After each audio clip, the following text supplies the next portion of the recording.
The rich farmer paid the orphan boy with a rocky wasteland, the legacy in the rose quarry. The Kentucky sun beat down on the Crawford ranch, indifferent to the small, grieving figures standing before its owner. It had been a month since 13-year-old Billy Miller buried his father, and only 3 weeks since he'd buried his mother. Now, he was the sole protector of his 7-year-old brother, Timmy, who clung to his leg, and 8-month-old Hope, a bundle of blankets in his arms. Mr. Maximilian Crawford, a man whose hands had never known a day of hard work, leaned back in his chair and sneered. "Listen to me, Runt, because I'm not going to repeat myself. Your father was a mule who worked his heart out because he didn't know when to quit, and your mother was so useless, she died a week later out of pure cowardice. You dare ask me for the $12,000 I supposedly owed them? The only thing a dead field hand is worth is that worthless patch of rock on the hill. Take your inheritance and disappear.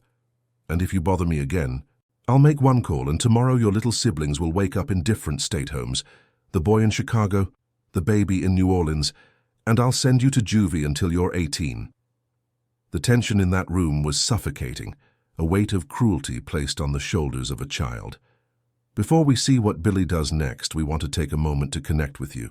It's true that this story was crafted with the help of artificial intelligence, but it was guided by a human heart to deliver a message we believe is real and important for our viewers.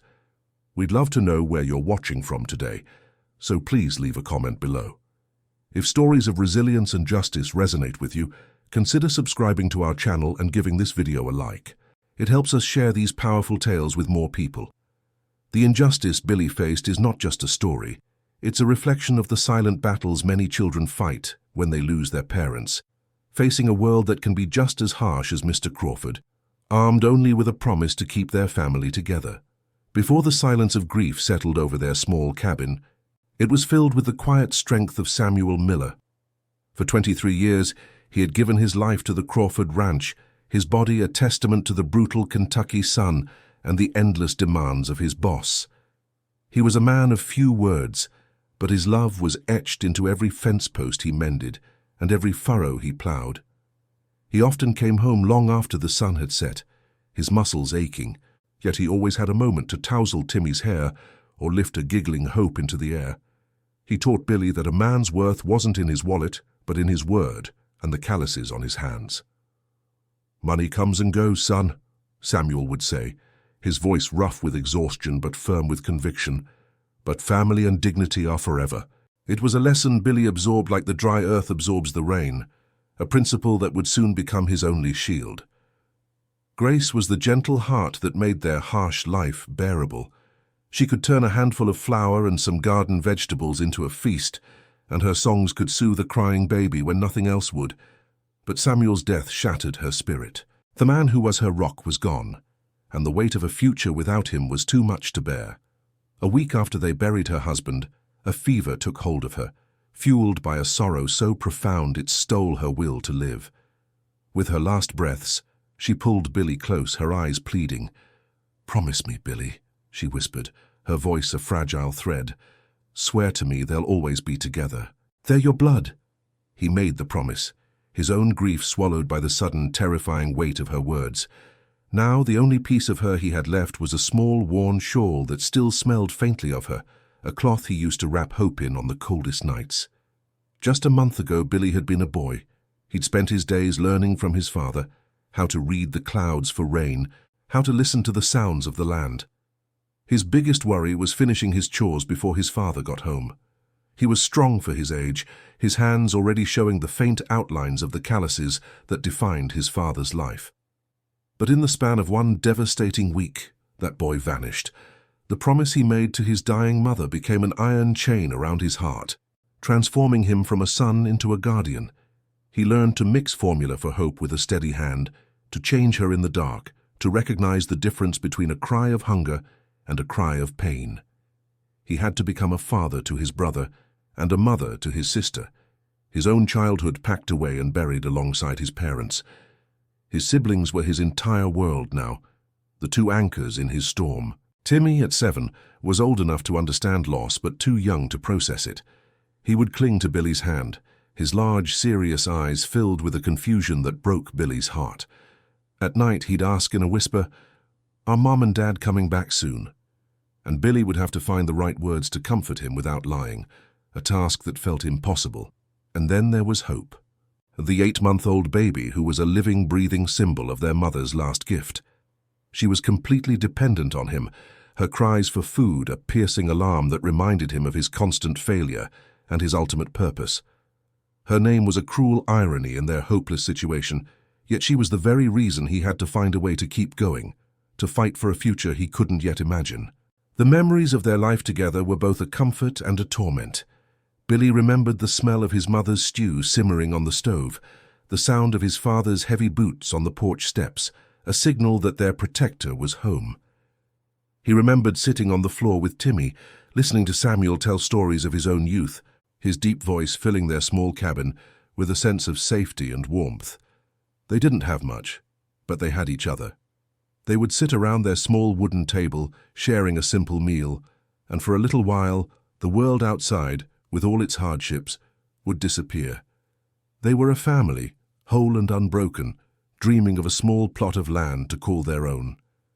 Now, the silence in that same cabin was deafening, each empty chair a fresh wound that refused to heal, a constant reminder of everything that had been stolen from them. That theft had a name: Maximilian Crawford. The ranch owner had always been a figure of immense power and casual cruelty. Billy remembered years of his father coming home with stories of Crawford's temper, of wages docked for minor infractions, of promises made and casually broken. Samuel had been promised a significant bonus for his loyalty, the very 12 dollars Billy had tried to claim, a sum that was meant to be the seed for their family's future. Instead, Crawford had pushed Samuel to the breaking point, demanding 18-hour shifts until the strongest man Billy knew simply collapsed. His father's death was not a tragedy, it was a consequence. Crawford's disdain for the people who built his wealth was well known, and the Miller family was just the latest casualty of his greed, a fact that burned in Billy's gut with the cold fire of injustice. Samuel Miller's heart gave out on a Tuesday at the end of an 18-hour shift demanded by Mr. Crawford. After 23 years of loyal service, his body simply surrendered to the relentless exhaustion. Billy was the one who received the news, a foreman delivering it with feigned sympathy before quickly returning to work. At the funeral, a small, somber affair under a grey Kentucky sky, Mr. Crawford himself made an appearance, placing a hand on Billy's shoulder and making hollow promises about taking care of the family. The words were a bitter poison. Billy stood stoically, holding Timmy's hand, his young mind already grappling with the cold reality that the man offering condolences was the very reason his father was being lowered into the ground. The community looked on with pity, their silence a testament to Crawford's power and the deep-seated fear he inspired in everyone who depended on him for their livelihood. The weight of Samuel's death was a burden too heavy for Grace to carry alone. A week after they buried her husband, the vibrant light in her eyes began to dim, extinguished by a profound and unshakable sorrow. A fever took hold, but everyone knew the real sickness was a broken heart. Billy watched helplessly as his mother faded, her will to live dissolving with each passing day. With her last ounce of strength, she pulled him close, her voice a fragile whisper against his ear.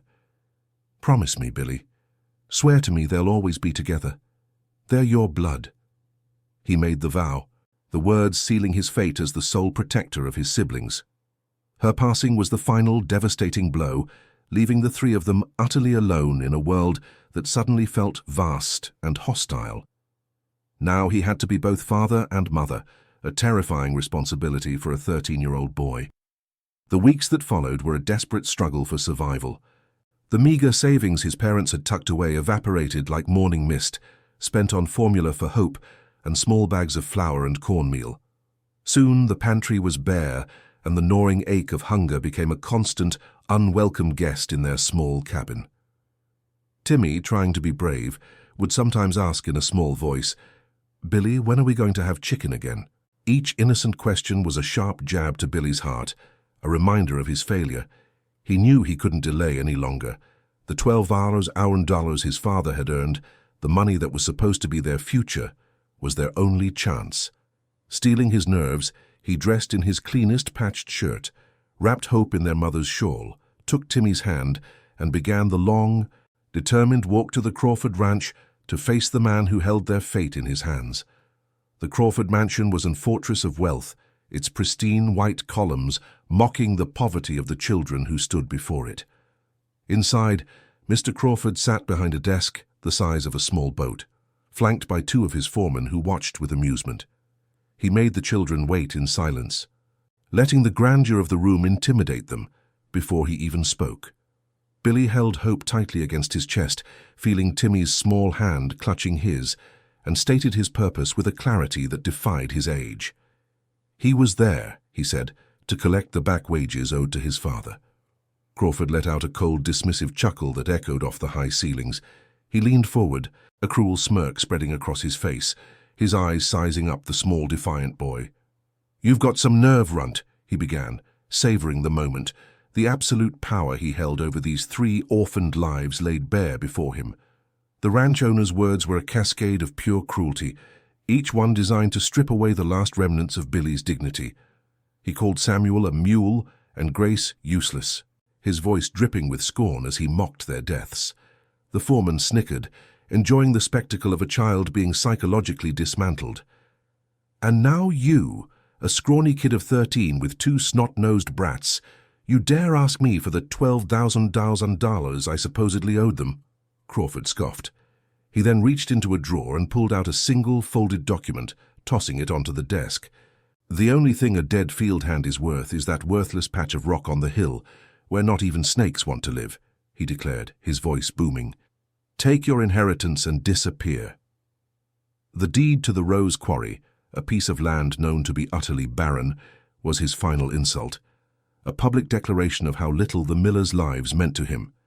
As Billy's hand, trembling with a mixture of rage and humiliation, reached for the deed, Crawford leaned in, his voice dropping to a menacing whisper to deliver his final, most terrifying threat.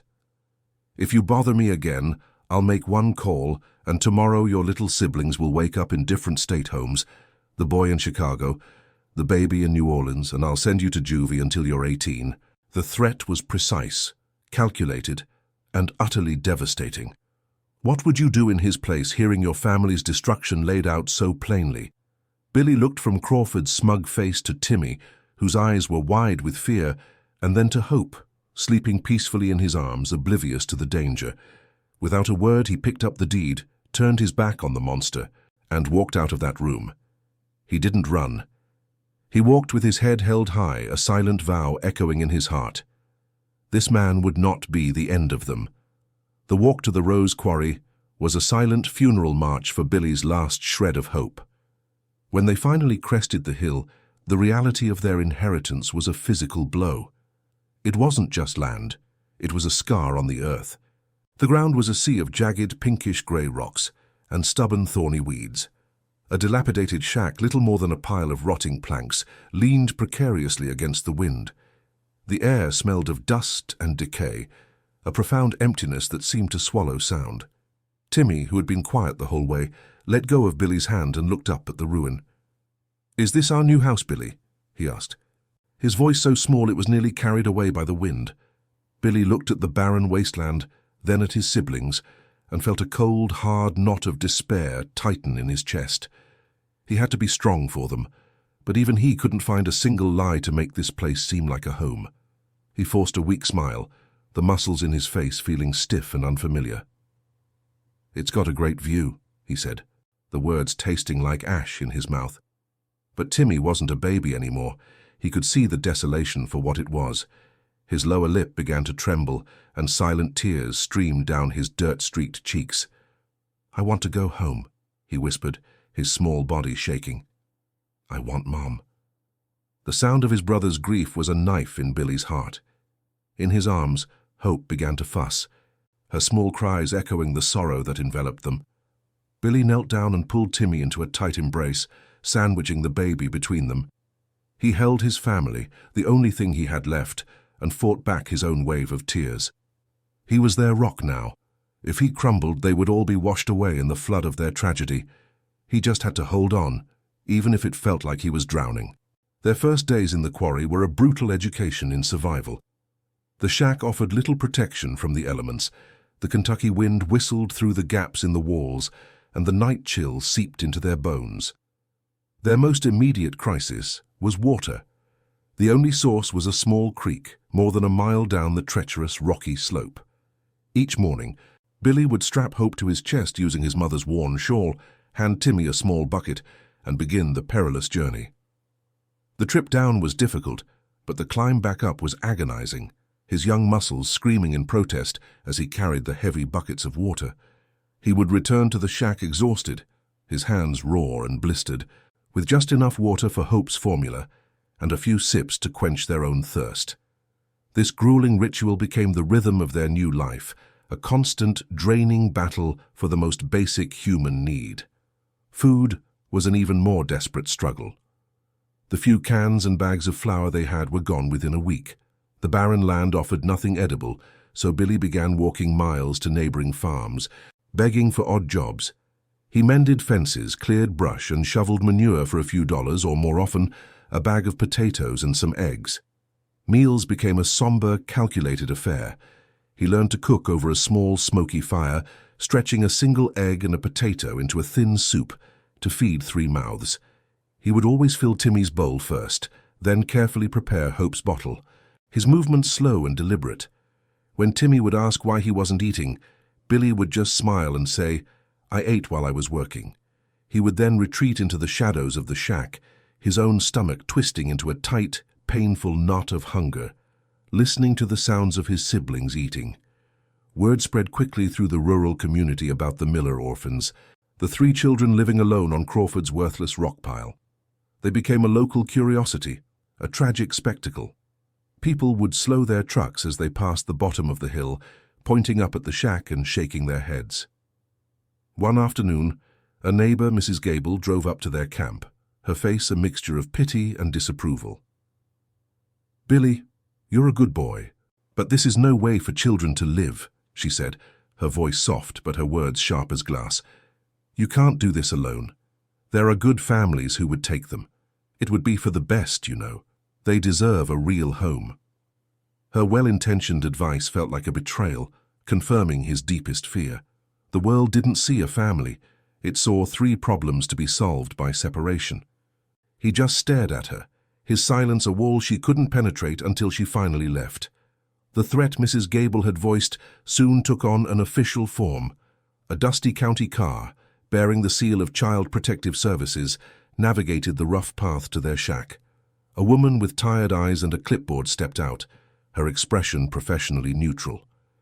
Billy's blood ran cold. He quickly ushered a frightened Timmy inside, telling him to play quietly with his one wooden toy soldier. The social worker was polite, but her questions were relentless.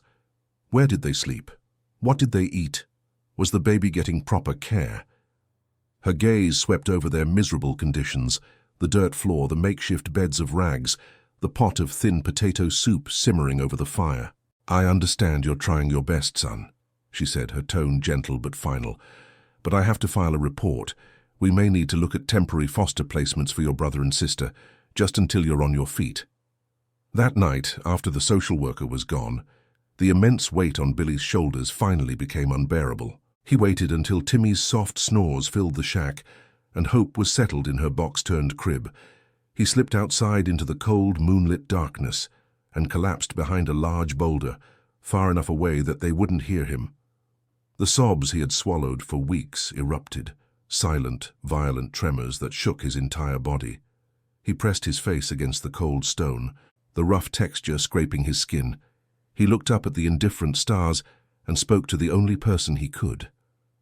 "Dad," he choked out, his voice a raw whisper. "I'm sorry. I promised Mom I'd keep them together, but I'm failing. They're hungry, and now they're going to take them away. Maybe everyone is right. Maybe they would be better off without me." The thought of surrender, of letting them go, was a bitter poison, the ultimate defeat. Just as he was lost in the depths of his despair, a small voice cut through the darkness. "Billy, are you out there?" It was Timmy, standing in the doorway of the shack, a small, frightened silhouette.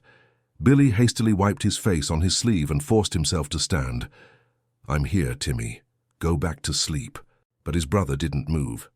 "I had a bad dream," Timmy said, his voice trembling. "There were monsters, but then I remembered you were here. You always keep the monsters away, right?" The simple, absolute trust in those words was like a physical jolt, a spark in the suffocating darkness. The monsters were real, but they weren't in Timmy's dreams. They were men like Crawford, and hunger, and the threat of being torn apart. He was their shield. He was their only hope. He walked back and pulled his brother into a fierce hug. "Always," Billy vowed, his voice no longer weak, but forged into steel by a love that would not be broken. That night, fueled by Timmy's unwavering faith, Billy's despair hardened into a raw and unyielding determination. He would not surrender. He would not be broken. From that day forward, he attacked the rose quarry not with hope but with a cold, methodical fury. He rose before the sun painted the Kentucky sky, his small frame silhouetted against the dawn as he swung his father's heavy pickaxe into the unforgiving ground.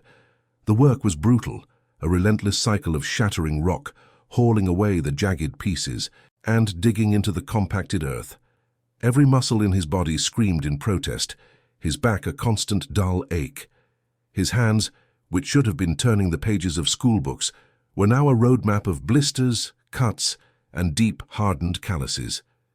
He was a boy doing the work of a man, driven by a promise to his dead mother and the two small heartbeats who depended on him for everything. His siblings became his small, dedicated crew.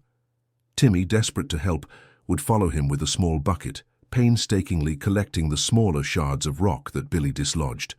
He would bring his brother cups of water, his small face etched with a seriousness that was far beyond his years.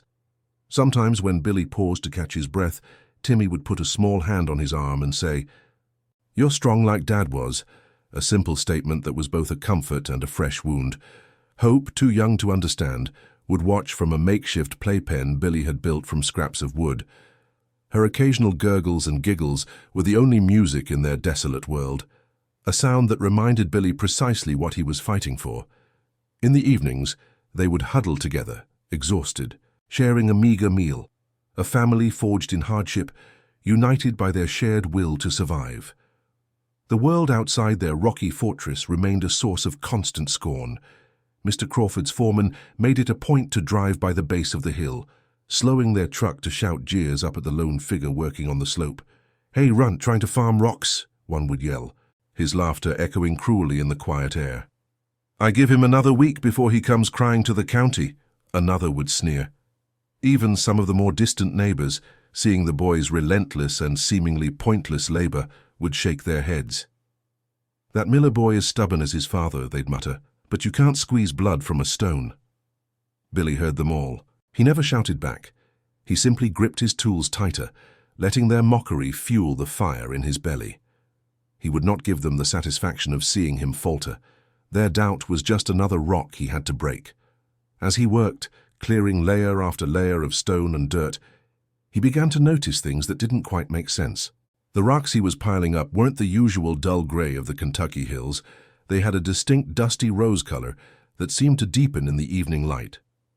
When his shovel struck them, they sometimes gave off a faint, almost metallic ring. He'd occasionally unearth a stone that, when wiped clean, had a strange, almost crystalline shimmer to it. He was too consumed by the immediate tasks of survival, finding food, fetching water, caring for hope, to give these oddities much thought. He assumed it was just a peculiar type of rock, another feature of the worthless land Crawford had saddled him with. He was focused on clearing a patch of ground large enough for a small vegetable garden, a tangible goal that kept his mind from wandering into the realm of impossible dreams. One evening, as a cold autumn rain began to fall, despair found its way back into the cracks of his resolve. Hope had developed a deep, rattling cough, and her small body felt hot to the touch. Fear, cold and sharp, pierced through his exhaustion. Looking at his sick baby sister, he felt the weight of his promise crushing him. He knelt by her makeshift crib and prayed, not to God, but to his parents, his voice a broken whisper in the dark. "I don't know what to do," he admitted. "Please, send me a sign." The next morning, as if in answer, a figure appeared walking slowly up the rocky path. It was Granny May, his mother's old friend, her face etched with concern. She carried a basket filled with herbs and a jar of broth, her presence a sudden, unexpected beacon of kindness in their isolated world. Granny May's remedies worked like a gentle magic, and within 2 days, Hope's fever broke and her breathing eased. While she was there, the old woman's wise eyes took in everything: the children's worn clothes, the meager pantry, and the enormous pile of pinkish rocks Billy had painstakingly moved. She picked up one of the stones, turning it over in her gnarled hands, her brow furrowed in thought. "My late husband was a stonecutter," she said quietly, her voice raspy with age. "He used to talk about a rare kind of stone from these parts, one that folks in the city pay a fortune for." She looked directly at Billy, her gaze sharp and meaningful. "Those pinkish rocks on your land, they aren't common stones, son. You need to show one to someone who knows." Her words hung in the air, planting a seed of possibility so fragile Billy was almost afraid to touch it. Granny May's words echoed in Billy's mind, transforming his perception of the barren land. He no longer saw a worthless pile of rocks, but a landscape of hidden possibilities. The next morning he attacked the quarry with a renewed, almost desperate energy. For hours, the rhythmic clang of his pickaxe against stone was the only sound. Then, something changed. A sharp metallic ring, clear and distinct, cut through the air. He stopped, his arms aching, and stared at the spot where his tool had struck. He knelt, brushing away the loose dirt and pebbles from a large, half-buried boulder. The rose color was deeper here, almost vibrant, and shot through with faint, glittering veins. Timmy, noticing the pause in the work, wandered over. "What is it, Billy?" he asked, his small voice full of curiosity. "Did you find a treasure?" Billy didn't answer. His heart was pounding a frantic rhythm against his ribs as he traced the shimmering lines with a trembling, calloused finger. Over the following days, Billy's labor became an act of careful excavation. He abandoned the brute force of the pickaxe for smaller, more delicate tools he fashioned from scraps, working with a surgeon's precision around the massive boulder. With each layer of soil and debris he painstakingly cleared, the true nature of his inheritance was revealed. It wasn't just a single rock. It was the exposed peak of a vast, solid vein of the unique rose-colored stone, a geological artery running deep into the heart of the hill. In the golden light of the setting sun, the stone seemed to absorb the warmth and glow from within. Its soft, rosy hue a stark contrast to the grey misery of their lives. He chipped off a small, heavy piece, its crystalline flecks catching the light like trapped stars. The faint hope Granny May had planted was now a roaring fire in his chest. This was their salvation. He stood there holding the solid chunk of rose quartz in his palm, its weight a tangible anchor in the storm of his life. In that moment, the accumulated weight of his grief, the gnawing hunger and the searing humiliation from Crawford's office, finally broke through his hardened exterior. He looked at Timmy, who was watching him with wide, innocent eyes, and then at Hope, sleeping soundly in her makeshift crib. For the first time since he buried his mother, Billy allowed himself to weep openly. The sobs were not the silent, shaking tremors of his lonely nights, but deep, ragged gasps of air, a flood of relief and disbelief. Timmy, frightened by this raw display of emotion, rushed to his side and wrapped his small arms around his brother's waist. "It's okay, Billy," he whispered. "I'm not sad," Billy managed, pulling his siblings into a fierce, protective embrace. "I think we're going to be okay." A new kind of fear, cold and sharp, tempered his elation. He knew he needed confirmation, but he also knew he couldn't trust anyone in their small community.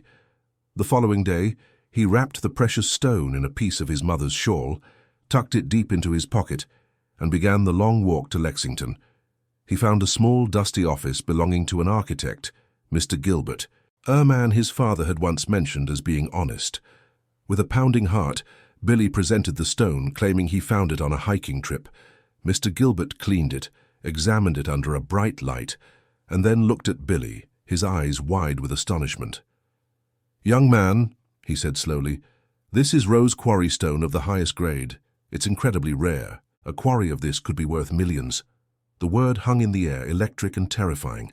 Millions. And Crawford, the man who'd thrown it away, would surely try to take it back. That night, The flickering flames of their small campfire danced in the children's eyes, but Billy saw only the looming shadow of Mr. Crawford. He pulled Timmy close, his voice low and urgent. "Timmy, I need you to make me a very serious promise," he began, ensuring he had his brother's full attention. "The pink rocks, our shiny rocks, they are our biggest secret. We cannot tell a single soul, not the lady who brought us soup, not the men in the truck, nobody. It has to stay just between us, do you understand?" Timmy, sensing the immense gravity in his brother's tone, nodded solemnly. "It's our family treasure," he whispered back, his voice filled with a mixture of awe and importance. Billy held his brother's gaze, then looked at Hope sleeping nearby.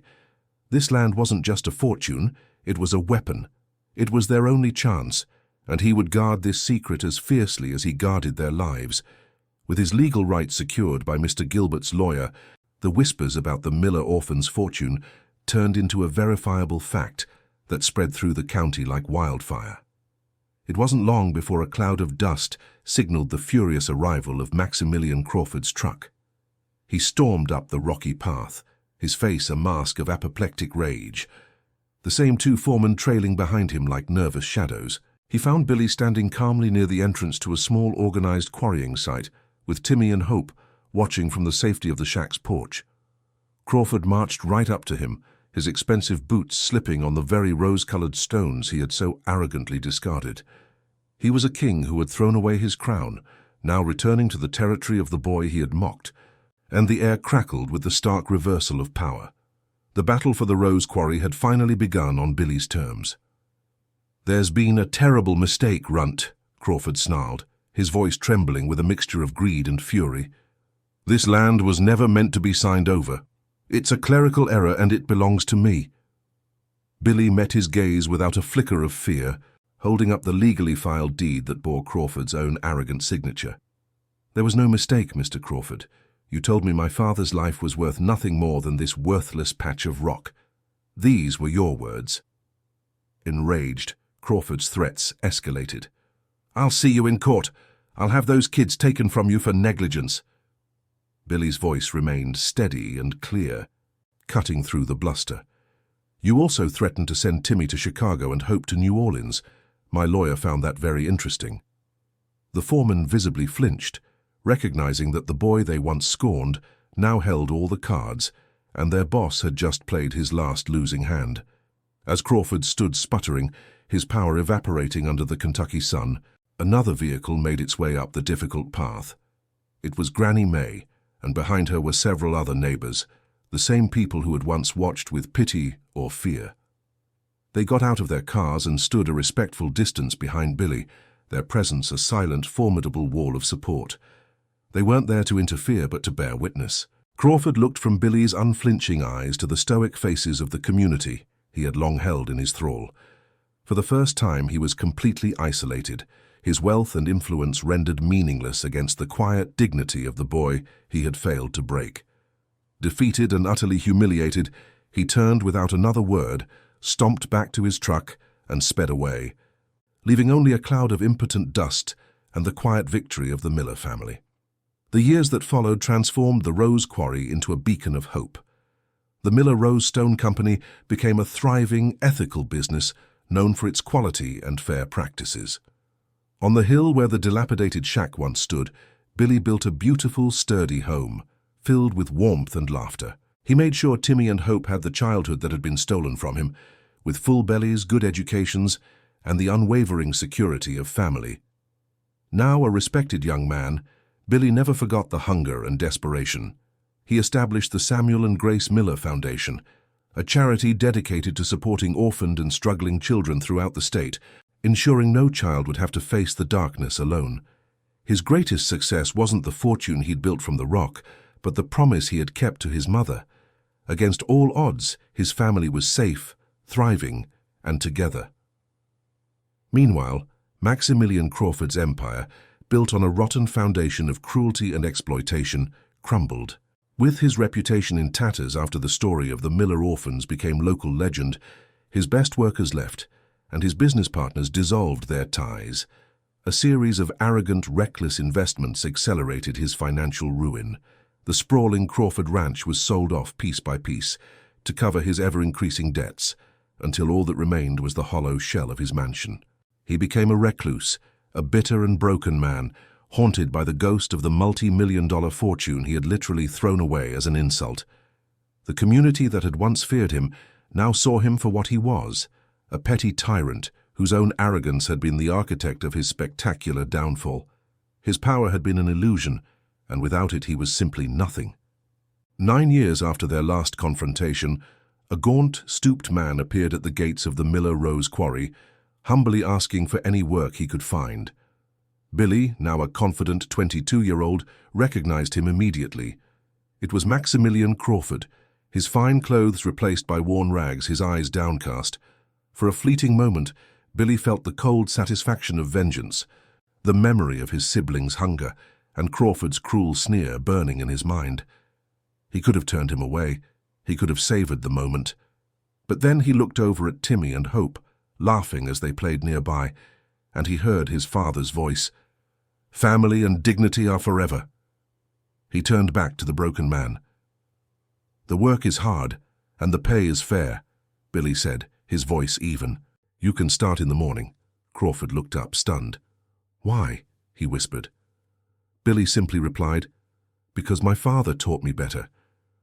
On a quiet Sunday afternoon, Billy stood with Timmy, now 16, and Hope, nearly 10, before 2 simple headstones overlooking the prosperous quarry. He placed a single, perfectly polished rose quartz stone on each grave. "We did it, Mom, Dad," he said softly, his voice thick with emotion. "I kept my promise, we're all together." The 3 of them stood there, a family forged in fire, their bond unbreakable, their future as bright and solid as the stone beneath their feet. Their story is a powerful reminder that even in the darkest of times, the strength of family and the courage to uphold one's dignity can turn a curse into a legacy. If you believe in justice, in second chances, and in the unbreakable power of family, we invite you to become part of our community. Please subscribe to our channel, turn on notifications, and share this story with someone who needs a little hope.